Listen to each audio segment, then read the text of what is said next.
नमस्कार प्रिय विद्यार्थियों, मैं पुनः एक बार आपके बीच उपस्थित हूँ ये जानने के लिए कि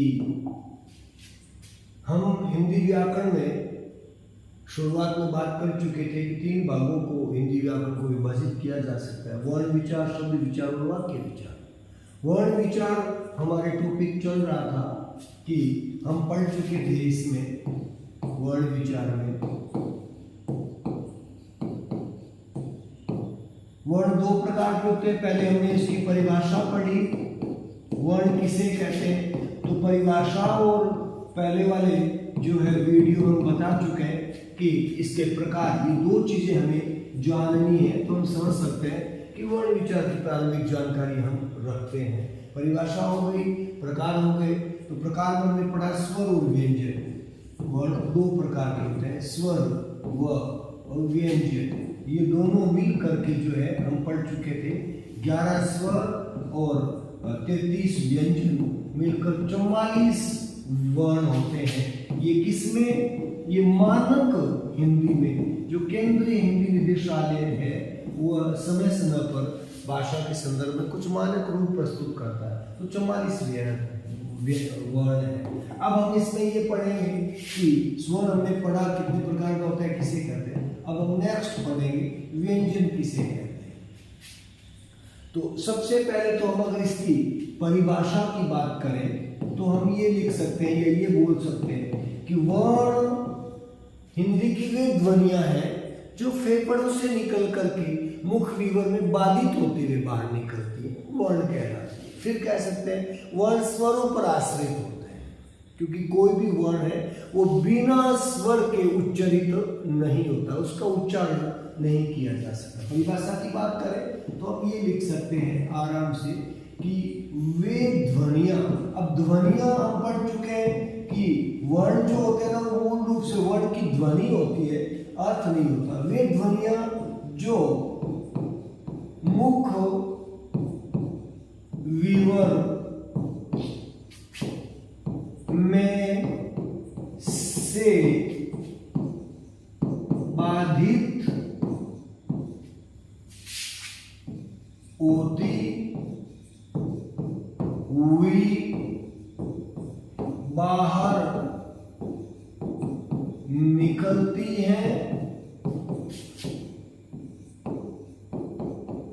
निकलती है, व्यंजन कहलाती है। व्यंजन कहलाती है, यानी ऐसी ध्वनियां व्यंजन कहलाती हैं जो मुख विवर में से बाधित होते हुए बाहर निकल सकती है। फिर हम अगर उनकी बात करें तो ये कह सकते हैं कि व्यंजन सदैव स्वरों पर आश्रित होते हैं। व्यंजन सदैव स्वरों पर आश्रित होते हैं। फिर ले सकते हैं कि मानक हिंदी में कुल 33 व्यंजन होते हैं। ये देखना, ये बड़ी दिलचस्पी की होते हैं। ये देखना बड़ा रोचक तथ्य है। बहुत से विद्यार्थी जो है इसमें भ्रमित रहते हैं। कहीं 45 दे रखे हैं, कहीं 52 दे रखे हैं, कहीं 54 और 56 दे रखे हैं। तो मूल रूप से जो व्यंजन है वो 33 होते हैं। अब हमारे सामने जो बात आई है वो महत्वपूर्ण ये कि व्यंजन जो है ना वो 33 कौन से 33 व्यंजन कौन से, तो कुल भी बतलाएंगे आपको। आप यूं ले सकते हैं क वर्ग के 5 और पांचों ही हलन को, जैसे ये 5 क वर्ग के क ख, ये ग, ये घ और ये अंग की मात्रा। यहाँ एक बहुत रोचक तथ्य है कि जब हम हिंदी माध्यम से किसी विद्यार्थी को स्कूल भेजते हैं तो सबसे पहले जो प्रारंभिक शिक्षा होती है, प्राथमिक शिक्षा, वहीं से हम बच्चे के लिए नींव गलत लगाते हैं। जो भी मेरी बात सुन रहा हो वे ध्यान दें इसके उच्चारण पर। जो ये क वर्ग है, इसकी ये 5 है, इनका उच्चारण ये ड़ नहीं है। सदैव याद रखें, आप उच्च शिक्षा तक जाएं। मैं चाहता हूँ मेरे जितने भी विद्यार्थी हैं, मेरा ये वीडियो देखने वाले जितने भी मेरे दोस्त हैं, शुभ चिंतक हैं, सब उच्च शिक्षा तक जाएं। क्योंकि हिंदी में कहावत है, अधजल गगरी छलकत जाए, अधूरा ज्ञान सदैव दुखदाई होता है। तो ज्ञान तो पूरा अर्जित करें, और उसके लिए ये क वर्ग जो है ये अंक की मात्रा है, ये ड नहीं। ड और ध अलग आगत ध्वनियां व्यंजन है। फिर इसी में अगर हम करें तो च वर्ग में ये 5 च, छ, ज और झ और य। जय के भी पहले 2 रूप चलते थे, मैं यहाँ लिख के बदलाता हूँ। शुद्ध रूप जो है ना, ये है जय का। पहले जय का ये रूप भी चलता था, लिखते थे झंडा भी लिखते थे। इसको हिंदी मानक हिंदी ने अशुद्ध मान लिया है। ऐसे कई रूप हैं जो अशुद्ध माने जाते हैं, जिनको हमें शुद्ध रूप में लिखना चाहिए। तो ये आपका हुआ च वर्ग के 5। फिर आपके हुए ट वर्ग के 5, ट, ठ, ड और ध और अण, ये 5 हो गए। फिर आपके हो गए त वर्ग, त, थ, द, ध और न। फिर आपके हो गए 5, प, फ, ब, भ और म। 25 ये हो गए। ये अंतस्थ ध्वनियां हो गई, य, ल, व और 4 ये हो गए ऊष्म ध्वनियां। ये मिल के 33 व्यंजन होते हैं। तो प्रिय विद्यार्थी ये सदैव याद रखें। ये क वर्ग के 5, च वर्ग के 5, त वर्ग के 5, त वर्ग के 5, प वर्ग के 5 और ये अंतस्थ ध्वनियां। अंतस्थ कैसे, साथ ही बतला देता हूं उच्चारण। इनका उच्चारण जो है मुख विवर में ही शुरू होता है, मुख विवर में विलीन हो जाता है। य, र, ल, व। य और व को अर्ध स्वर कहते हैं। अगर हम गहराई से बात करें तो र लुंठित ध्वनि है, रगड़ लगती है। ल पार्श्विक ध्वनि है, जीभ के दोनों बाजुओं से हवा निकल जाती है। ये तीनों भी अलग आते हैं। इन्हें कहते हैं ऊष्म व्यंजन, ऊष्म व्यंजन, ऊष्म व्यंजन। तो ये आपके 25 हो गए। अब आप कहेंगे सर हमारे तो और भी रूप चलते हैं, कैसे? 2 इनके रूप चलते हैं। एक तो ड, ये, एक ध, ये 2 रूप है जो विदेशी भाषा से आगत ध्वनियां। इसके बाद जो है आपके क, ख, ग, ज, फ, श, इनके नीचे नुक्ता रहता है। ये भी विदेशों से आई हुई है।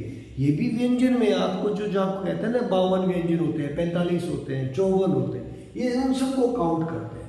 6 वो काउंट करते हैं, 2 ये काउंट करते हैं। फिर आप आगे देखिएगा, अभी जो 4 ध्वनियां है ना हमारी, जिनको हम बोलते हैं संयुक्त व्यंजन, यहां से भी प्रश्न बनते हैं। मैं आपको बताऊं, फर्स्ट ग्रेड में व्याकरण में संयुक्त व्यंजन से कई बार प्रश्न पूछे जाते हैं। हमारे हिंदी में क्ष, त्र, ज्ञ और श, ये 4 संयुक्त व्यंजन है जो महत्वपूर्ण माने जाते हैं। ये क्ष, क और ये श और ये अ, इन वर्णों से मिलकर बनता है। त्र, त, र और अ, इन व्यंजनों से मिलकर बनता है। ज, ज, य और अ, इनसे मिलकर बनता है। श, श, र और अ, इनसे मिलके बनता है। तो यहाँ ये प्रश्न पूछा हुआ है कि हिंदी शब्दकोश में ज शब्द को देखने के लिए कौन से वर्ग में जाएंगे, तो ज वाला है यानी च छ ज, च वर्ग में जाके ज वर्ग में जाएंगे तो हम बोलते हैं ज्ञानी, ज्ञान, जबकि होता है ज्ञानी, ज्ञान। ये शुद्ध हिंदी का जो उच्चारण करते हैं, जानते हैं ना, वो ही जानते हैं। इसके उच्चारण में, इस ज के उच्चारण में हम सभी कंफ्यूज्ड हैं, हमारे जो है भ्रमित है, बहुत से लोगों को पता नहीं। तो एक ये चारों आ चुके हैं, ये क त ज श ये पहले आ चुके हैं, इसलिए इनको दोबारा काउंट नहीं करते। ये भी सारे आ चुके हैं दोबारा। और ये तो आपको बताया हुआ ये व्यंजन की परिभाषा आती है कि अ जो है ना वो स्वर है और स्वरों की सहायता से व्यंजनों का उच्चारण होता है। तो हम ये देख सकते हैं मूल रूप से ये 33 व्यंजन थे। अब इनका उच्चारण कहां कहां से होता है? क वर्ग का उच्चारण कंठ से होता है, क ख ग घ य। ये भी आपको बतलाएंगे कि प्राणवायु के आधार पर अल्प प्राण और महाप्राण व्यंजन दो प्रकार के होते हैं, और मूल रूप से उच्चारण के आधार पर व्यंजन अब ये भी आपको बतला देते हैं कि अगले उस यहाँ कि व्यंजनों के प्रकार। हम पहले जो है ना कहाँ से ये आपको बतलाते हैं व्यंजन के प्रकार। तो ये मैं ज्यादा विस्तार से नहीं बता करके आपको कम जो है समय में जो बात बताता हूँ। प्रकार में सबसे तो पहले ले सकते हैं उच्चारण के आधार पर, उच्चारण के आधार पर व्यंजन जो है हम 3 प्रकार के ले सकते हैं। 3 कौन कौन से? क, ख और ग। एक तो है स्पर्श व्यंजन, जो आपके ये अभी बताने जा रहा था, जो 25 है कौन कौन से स्पर्श व्यंजन 25 होते हैं। फिर आपको ये बतला चुका हूं मैं जो है अंतस्थ व्यंजन। अंतस्थ व्यंजन नाम से स्पष्ट है, हिंदी में एक बड़ी चीज है। आप जब भी लगता है कि ये चीज मुझे नहीं आती तो आप उस शब्द का अर्थ देखिएगा। अंतस्थ कहते हैं अंदर को, भीतर को, हृदय को, मन को, भीतर को। स्थ का मतलब स्थित, यानी ऐसे व्यंजन जिनका उच्चारण मुख के भीतर ही होकर के संपन्न हो जाए। य र ल व, ये अंतस्थ व्यंजन है। य और व को अर्ध स्वर भी कहते हैं। और ऊष्म यानी जिनके उच्चारण में वायु का जो प्राण वायु है ना उसका उच्चारण थोड़ा सा और गर्म, ऊष्म कहते हैं गर्मी को, और गर्म होता है, और तेज होता है। श श स ह कंठ से वो ध्वनि लगाते हैं, तो ये ऊष्म व्यंजन है। उच्चारण के आधार पर व्यंजन ये 3 प्रकार होते हैं। फिर हम ले सकते हैं नंबर 2, वो है प्राणवायु। प्राणवायु के आधार पर व्यंजन 2 प्रकार के होते हैं। प्राणवायु के आधार पर 2 प्रकार, कौन कौन से? प्राणवायु के आधार पर क और ख 2, यानी अल्प प्राण पहला, तीसरा और पांचवा। जैसे क वर्ग है तो क, ग और अंग ये अल्प प्राण है। फिर महाप्राण दूसरा और चौथा महाप्राण। उसके बाद हम ले सकते हैं गूंज के आधार पर, प्राणवायु की गूंज के आधार पर। तो गूंज के आधार पर जो है व्यंजन भी 2 प्रकार के होते हैं, सघोष और अघोष। तो इस तरह से हम ये पूरा व्यंजन का मटेरियल जान सकते हैं। बस जो हमें संधि के लिए सीखना आवश्यक है वो ये है कि स्वर और व्यंजन वर्ण 2 प्रकार के होते हैं। स्वर 11 होते हैं, उनके आधार पर स्वर संधि है। व्यंजन 33 होते हैं, उनके आधार पर 33 के आधार पर व्यंजन संधि होती है। और विसर्ग जो है अयोगवाद ध्वनियां अंग और अह, उनके आधार पर विसर्ग संधि होती है।